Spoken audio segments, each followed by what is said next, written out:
Hello guys, कैसे हैं आप सब। आज मैं पांडा एंड हेजहॉग इस ड्रामे का 5th एपिसोड हिंदी एक्सप्लेन करने वाली हूँ, तो चैनल को सब्सक्राइब करना मत भूलिएगा। आगे हम देखते हैं कि चोईवॉन सेओंजे को देखकर परेशान होकर कहता है कि सुनो। तब सेओंजे कहता है कि अगर कुछ बोलना है तो बोलो, नहीं तो यहाँ से तुम जा सकते हो।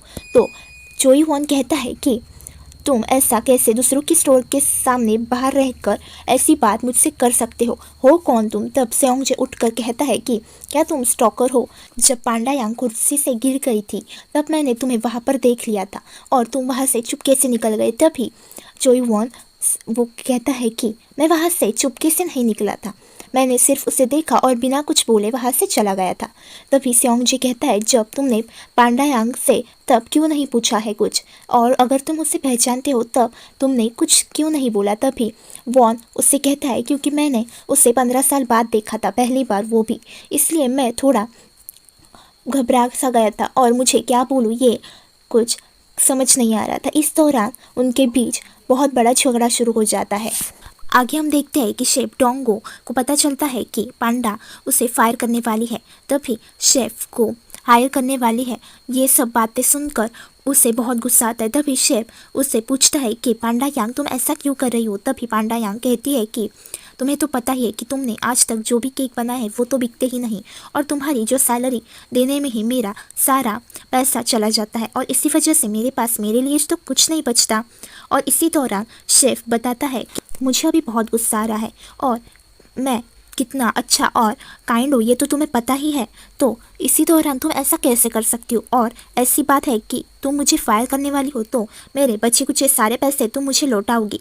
तभी पांडा यांग गुस्से में आकर रोते रोते हुए और चिल्लाते हुए कहती है कि तुम्हें पता भी है कि तुम क्या कर रहे हो। तुमने आज तक यहाँ पर आए हुए इतना समय हो गया, लेकिन 8 केक्स ही बनाए हैं, और उसमें से तो मैंने कई कस्टमरों को पैसे भी रिटर्न किए क्योंकि तुम्हारा केक अच्छा नहीं होता था। तभी ये बात सुनकर शेफ कहता है कि तुम ऐसी कैसे बात कर सकती हो। तभी वो कहती है कि तुम्हारी सैलरी की बात करूँ तो मेरी जर्नलिस्ट के पार्ट टाइम जॉब से भी ज़्यादा तुम्हारी सैलरी मैं देती थी। तभी वो कहता है कि तुम ऐसे कैसे बात कर सकती हो वहाँ से भी। तो वो कहती है कि मुझे उस पार्ट टाइम जॉब से भी निकाला गया है क्योंकि मैं वहाँ पर पार्ट टाइम जॉब करती थी, और मैं अब क्या करूँ, मैं बिना मॉम डैड के बड़ी हुई हूँ और मैं अब कैसे मुझको संभालूं और इस जॉब को संभालूं। तुम मुझसे क्या चाहते हो। और ऐसे ज़ोर ज़ोर चीख चीख कर रोने लगी। उसकी चीख और रोता हुआ देखकर सेओंजे और चोईवॉन भी चौंक गए, और इसी दौरान पांडाना और आंटी बाहर आ गई और डंडा लेकर आ गई, और पांडा यांग को रोता हुआ देखकर शेफ को गुस्से से देखने लगी। तभी शेफ घबरा कर कहता है कि इसे मैंने नहीं रुलाया, मैं कुछ चीज़ से इसे याद दिलवा रहा था जो ये भूल गई है। तभी वो कहती है, और पांडा यांग गुस्से में आकर कहती है और रोती है कि क्या तुम मुझे याद दिला रहे थे, मुझे क्या पता नहीं है कि तुमने मेरे साथ अकाउंट्स में क्या गड़बड़ी की है। तुमने मुझे फेक पेपर वर्क दिखाए हैं, मैं इतने दिनों तक चुप रही हूँ। तभी वो कहती है कि उसकी आंटी उन दोनों को और उस शेफ को कहती है कि मुझे झूठ बोलने से वाले से सख्त नफरत है, और तुमने मेरे भांजी के साथ फ्रॉड किया है और तुम झूठ कैसे बोल सकते हो, और उसे वहाँ से भगा देती है। आगे हम देखते हैं कि चोईवॉन कहता है कि पांडा और उसकी फैमिली तो बहुत ही वायलेंट हो गई है, और वो शेफ वहाँ से जाता है और भाग कर जाता है। तभी पांडा यांग बाहर आकर कहती है कि प्रेसिडेंट। तभी सेओंजे को ये समझ में आता है कि चोईवॉन ही है जो सेंट हॉनर का प्रेसिडेंट है, और चोईवॉन सेंट हॉनर के एक हेड शेफ़ को अपने साथ के कैफ़े में काम करने के लिए, मतलब शेफ़ के तौर पर काम करने के लिए लाता है, और सेओंजे भी इसी वजह से वहाँ पर मौजूद होता है। तब इस सिचुएशन को देखते हुए पांडा यांग उन दोनों के बीच एक केक कंपटीशन रखती है, जो कि अच्छा केक बनाएगा और बहुत ही ज़्यादा सुंदर और टेस्ट में अच्छा केक बनाएगा उसे ही जॉब पर रखा जाएगा।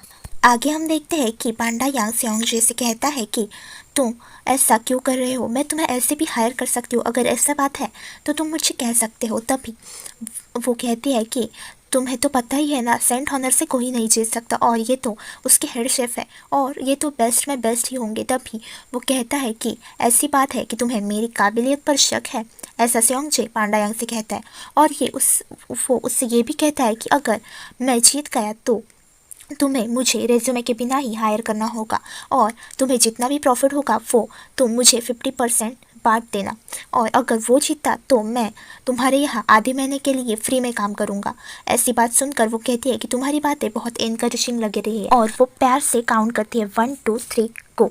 तभी चोईवोन को सेओंगजे देखता है और पांडा यांग के बहुत पास आकर खड़ा रहता है। ऐसी बात देखकर चोईवोन को बहुत गुस्सा आता है और वो वहाँ से चला जाता है। आगे हम देखते हैं कि चोईवोन होता है वो हेड शेफ को आकर कहता है कि चाहे कुछ भी हो जाए लेकिन तुम्हें ये कंपटीशन तो जीतना ही होगा। तभी जो शेफ होता है वो कहता है कि तुम ऐसे कैसे कर सकते हो और कंपटीशन कैसा। तभी वो कहता है कि मुझे कुछ भी हो जाए लेकिन वो लड़का यहाँ पर नहीं होना चाहिए। वो बहुत जेलस हो रहा होता है सेओंगजे से। तभी जो हेड शेफ होते हैं वो कहते हैं कि तुम ऐसे कैसे कर सकते हो, वो तो यहाँ जॉब ढूंढने के लिए आया है और किसी लड़की को देखने के लिए नहीं। तभी वो कहते हैं कि, और वो शेफ हेड शेफ होता है वो मजाक में उसे जो चोईवोन होता है उसे चिढ़ाता है। तब हेड शेफ को चोईवोन बहुत इमोशनल होकर कहता है कि डैड जब हमें अचानक से छोड़ के चले गए थे तभी मैं बहुत अकेला सा महसूस कर रहा था और माँ तो किसी और ही झमेले में फंस गई थी और इसी दौरान मैं बहुत अकेला अकेला सा था। तब पांडा यांग ने ही मुझे बहुत अच्छे से संभाला है और उसने ही मुझे अच्छे यादें दी है और मैं उसकी वजह से ही मैं स्माइल करता था और हंसता था। इसी दौरान वो कहता है कि मुझे पांडा यांग की वजह से कभी भी अकेला महसूस नहीं हुआ है और पांडा यांग तब से मेरे साथ हमेशा खड़ी हुई है और इस वजह से पांडा यांग मेरे लिए बहुत खास है। सेंट हॉनर का हेड और सेओंगजे के बीच कंपटीशन होता है और हेजे हॉक की ड्राइंग सेओंगजे बनाता है और जो दूसरा शेफ होता है वो जो गायोन वो की ड्राइंग बनाता है और वो दोनों कंपटीशन के लिए केक बनाते हैं। चोईवोन और पांडा यांग बहुत ही परेशान होते हैं कि उन दोनों में से कौन जीतेगा। आगे जब दादाजी और उनकी बेटी और बियोंबो एक साथ केक बना रहे होते हैं तभी वहाँ पर ताई आ जाता है और वो दादाजी को बताता है कि जो सेओंगजे है वो सेंट हॉनर के हेड शेफ से कंपटीशन कर रहा है। ये बात सुनकर दादाजी अंदर चले जाते हैं। तभी सेंट हॉनर क्या है ऐसा उनकी बेटी ताई से पूछती है। तभी वो कहता है कि जब सेओंगजे जेल में था तभी उसने केक बनाना सीख लिया था और वो बहुत अच्छे से केक बनाना जानता था। तभी आगे वो छूटने के बाद सेंट हॉनर में जॉब चाहिए था लेकिन सेंट हॉनर ने उसे जॉब नहीं दी क्योंकि वो जेल में था, इस कारण उसे जॉब नहीं मिली। वो रात दिन मैनेजर से मिलने के लिए सेंट हॉनर के बाहर खड़ा रहता था।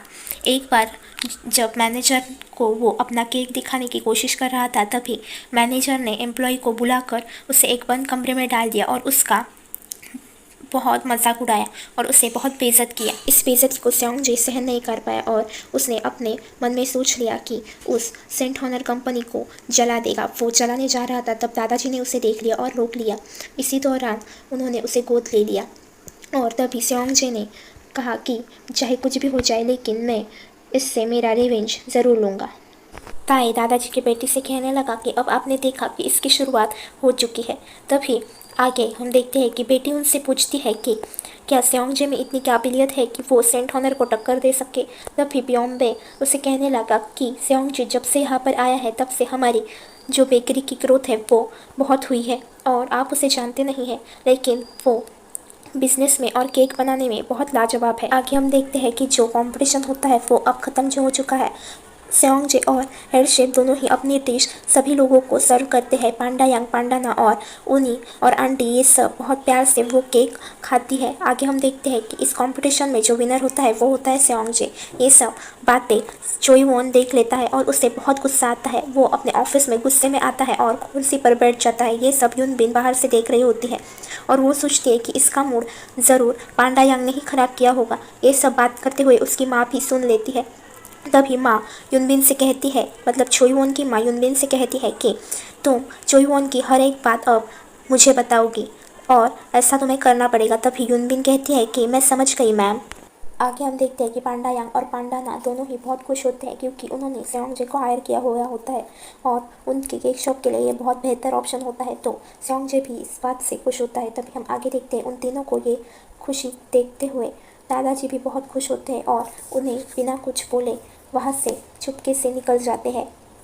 आगे हम देखते हैं कि यूनबिन पांडा यांग और पांडाना से मिलने जाती है। तभी पांडा यांग कहती है कि हमें नया शेफ़ मिल गया है। तभी यूनबिन कहती है कि पिछले शेफ़ जैसा तो नहीं है ना। तभी पांडाना कहती है कि तुम उसे नहीं जानती लेकिन वो उससे भी बहुत बेहतर और अच्छा केक बनाता है, समझ गई। आगे हम देखते हैं कि जो यूनबिन होती है वो पांडा यांग से पूछती है कि क्या तुम और चोई वॉन एक दूसरे को डेट कर रहे हो। तभी पांडा यांग कहती है कि हम अगर डेट कर रहे होते तो क्या तुम्हें मालूम नहीं होता। तभी आगे हम देखते हैं कि जो पांडाना होती है वो उसे गुस्सा आता है और कहती है कि मेरी यूनबिन से कि मेरी बहन ऐसा कुछ नहीं कर सकती, समझी। ही अचानक से हमारे केक शॉप पर आ गए थे, समझ में आया तुम्हें। तभी यूनबिन झगड़ा करते हुए कहती है तो तुम लोगों ने उन्हें ऐसा क्यों छोड़ा और वो यहाँ पर तुम्हारी मदद के लिए क्यों आए थे। तभी जो पांडाया होती है वो उसे समझाती है कि चोई वॉन बचपन से ही इतने काइंड है। तभी जो यूनबिन होती है वो कहती है कि इस सब से लग रहा है कि वो तुम्हारा बेस्ट फ्रेंड है। तभी पांडा यांग बड़े प्यार से यूनबिन को कहती है कि ऐसी बात नहीं है, तुम तो मेरी सबसे अच्छी और मेरी बेस्ट फ्रेंड हो। तभी जो यूनबिन होती है वो परेशान होकर कहती है कि ये सब कितना अनोइंग है और डिस्गस्टिंग है, ये कैसी लड़की है। आगे हम देखते हैं कि पांडाना यूनबिन से झगड़ा कर रही होती है और वो कहती है कि तुम मेरी बहन से बहुत जलती हो। तभी पांडा यांग ये सुन रही होती है। यूनबिन कहती है कि ये तुम क्या कह रही हो। तभी पांडा यांग आगे यूनबिन से पूछती है बड़े प्यार से कि मेरी जॉब का क्या हुआ। तभी यूनबिन कहती है कि मुझे लगता है कि तुम्हारा काम हो चुका है। तभी पांडा यांग बहुत खुश होकर कहती है क्या सच में, तुम्हारा बहुत बहुत शुक्रिया। तभी यूनबिन कहती है कि ये काम तो हो गया, लेकिन तुम मेरे सोने से मतलब उसका चोई वॉन से था, उससे तुम ज़रा दूर ही रहना। तभी पांडा यांग की तरफ देखती है और कहती है कि हमारे बीच जो बेस्ट फ्रेंड का रिश्ता है वो भी नहीं तो मैं तोड़ दूंगी। ऐसी बात सुनकर वो हंसकर कहती है कि ठीक है ग्रेट मैनेजर, मैं समझ गई, तुम्हारा बहुत बहुत शुक्रिया और वहाँ पर मेरा अच्छे से ध्यान रखना, ठीक है। ये हम देखते हैं कि चोई वॉन हेड शेफ से पूछता है कि सेयोंग जे क्या बहुत अच्छा शेफ़ है और उसका केक तुमने टेस्ट किया है। तभी हेड शेफ़ कहता है कि मैंने उसका केक टेस्ट नहीं किया है, लेकिन मुझे लगता है कि उसका केक देखने में और खाने में भी उतना ही बहुत अच्छा होगा। आगे हम देखते हैं कि वो पूछता है कि उसके डैड मतलब उसके स्टेप फादर चोई जे गायुन से भी क्या बेहतर शेफ़ है। तभी वो हेड शेफ वहाँ से चला जाता है। ये सारी उनकी बातें उसके डैड मतलब स्टेप फादर सुन लेते हैं। हम देखते हैं कि सेयोंग जी बहुत खुश होता है और दादाजी के केक शॉप पर जाता है।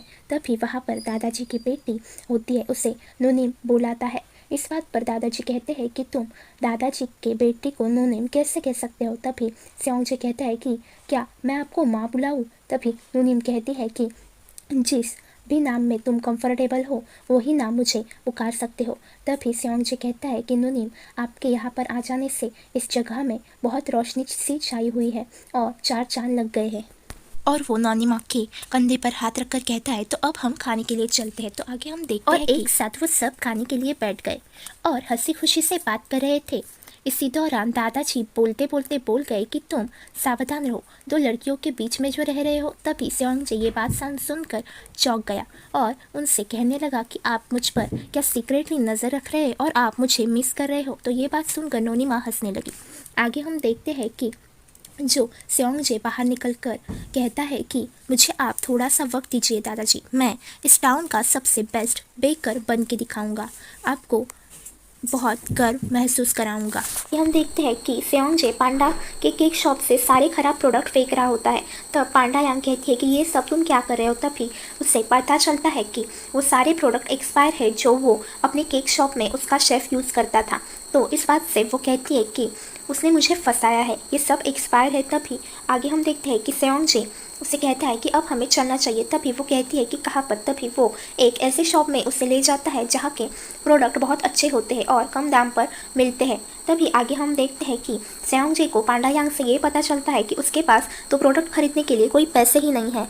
तो वो कहती है सेयोंग जे से कि क्यों ना तुम अपना कार्ड इस्तेमाल करो, मैं तुम्हें बाद में तुम्हारे पैसे लौटा दूँगी। तभी जो सेयोंग जे होता है वो कहता है कि नहीं, मेरे पास कार्ड नहीं है।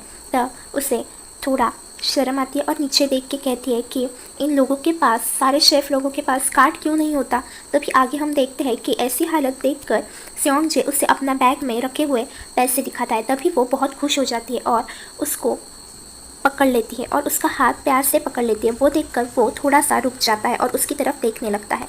दोनों शॉप में खरीदारी करने के लिए जाते हैं। तब उनकी बातचीत के दौरान पांडा यांग सेयोंग जे से बहुत सारे सवाल पूछती है। इस दौरान जो सेयोंग जे है वो परेशान हो जाता है। तभी सेयोंग जे से वो पूछती है कि तुम्हारी माँ ने क्या तुम्हें केक बनाना सिखाया है। तभी वो कहता है कि ऐसी बात नहीं है, मैं बचपन से ही अनाथ हूँ, तो मुझे नहीं उन्होंने सिखाया। तभी ये बात सुनकर वो थोड़ी सी मायूस हो जाती है कि हम देखते हैं कि वो दोनों ही गार्डन में आके बैठ जाते हैं। तभी सेओंगजे पांडायांग का उतरा हुआ मुंह देखकर कहता है कि अब मैंने तुम्हारा क्या कर दिया। तभी पांडायांग कहती है कि क्या तुम सच में अनाथ हो। तभी सेओंगजे कहता है कि मैं इस मामले में जोक मारूंगा, ऐसे तुम्हें लगता है। तभी वो कहती है क्या तुम्हारा इस दुनिया में कोई नहीं है। तभी पांडायांग से सेओंगजे कहता है कि ऐसी बात नहीं है, दादाजी है लेकिन वो मेरे सगे नहीं है, मुझे पता नहीं कि पेरेंट्स है भी या नहीं। तभी हम आगे देखते हैं कि वो कहता है कि मुझे एक बार बचपन में एक लड़के ने चोट पहुंचाई थी, तब मैं 11 साल का था। तब से मुझे ये चोट लगी है और मुझे उस समय के बाद मेरी पिछली बातें कुछ याद नहीं है। पांडायांग सेओंगजे से पूछती है कि वो बदमाश लड़का कौन है जिसने तुम्हें हिट किया था। तभी वो कहता है कि इसके बारे में मुझे कुछ नहीं पता क्योंकि मेरा खून बह रहा था और उन्होंने मुझे अस्पताल लेके गए, तो इस दौरान उसके बाद मुझे वो बातें कुछ याद नहीं है। सेओंगजे कहता है कि अब इस बात को यहीं पर ख़त्म करते हैं। और आगे हम देखते हैं कि पांडायांग अपने बारे में बताते हुए कहती है कि मेरी माँ ऐसे ही अपने फ्रेंड के पास लेके गई और उन्हें कह दिया कि ये अनाथ है और उन्होंने मुझे गार्बेज की तरफ फेंक दिया।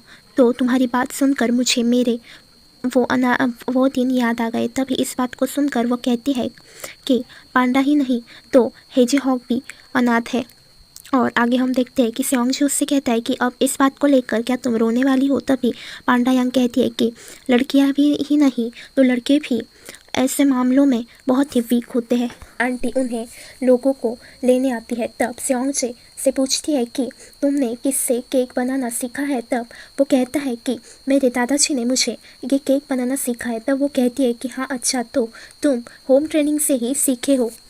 आगे एक फ्लैशबैक दिखाया गया है जिसमें सेओंगजे बैठा हुआ है जो कि छोटा है और उसके बाजू में छोटी पांडायांग भी बैठी हुई है। वो उसे समझा रही होती है। तभी वहाँ पर आता है चोईवॉन। वो उससे पूछता है कि ये तुम्हारा ब्रदर है क्या। तब वो कहती है कि ऐसी बात नहीं है, कई दिनों पहले इसकी जो केक शॉप बेकरी है वो जल गई है, तो इसके मॉम डैड ने इसको हमारे यहाँ पर रात के लिए छोड़ दिया था। तो हम आगे देखते हैं कि वहाँ पर जो पांडायांग है वो कहती है कि क्या तुम इस पर नज़र रखोगे, तब तक मैं उन्हें ढूंढ के लाती हूँ। तभी हम आगे देखते हैं कि पांडायांग वहाँ से चली जाती है। तभी जो लड़का है सेओंगजे वो अपने डैडी को पुकारता है। तभी वहाँ पर उसके डैड मतलब एक आदमी आ जाता है। तभी वो सेओंगजे कहता है कि डैड माँ खो चुके हैं। तभी चोईवॉन अपने पास रखा हुआ केक देकर कहती है कि चिंता मत करना, वो जल्दी आ जाएगी। वो आदमी जो होता है वो सेओंगजे का डैड, वो चोईवॉन की तरफ अजीब तरह से देख रहा होता है और चोईवॉन को उसकी माँ का कॉल आता है। वो उसे कॉल पर बहुत डांटती है कि तुम स्कूल में नहीं गए हैं ना और तुम मेरी प्रॉब्लम्स और बढ़ा रहे हो। तभी वहाँ पर बाजू में आकर जो सेओंगजे का डैड होता है वो बैठ जाते हैं और वो उससे कहते हैं कि तुम अपने माँ की देखभाल करने में अच्छे हो क्या। चोईवॉन को अमीर देखकर वो उससे दोस्ती करने की कोशिश कर रहा था। ये बात जब सेओंगजे देखता है तब उसे बहुत बुरा लगता है और वो बहुत हर्ट होता है। लेकिन अभी सेओंगजे को इस सब के बारे में कोई भी बात मालूम नहीं क्योंकि उसकी याददाश्त चली गई है। तो गाइस चैनल को सब्सक्राइब करना मत भूलिए। मैं ऐसे ही drama, Thai drama, Chinese drama, Japanese drama की हिंदी एक्सप्लेनेशन लाती रहूँगी। तो गाइस चैनल को सब्सक्राइब कीजिए, please press the bell icon and like share and comment. Thank you for watching, stay tuned with us.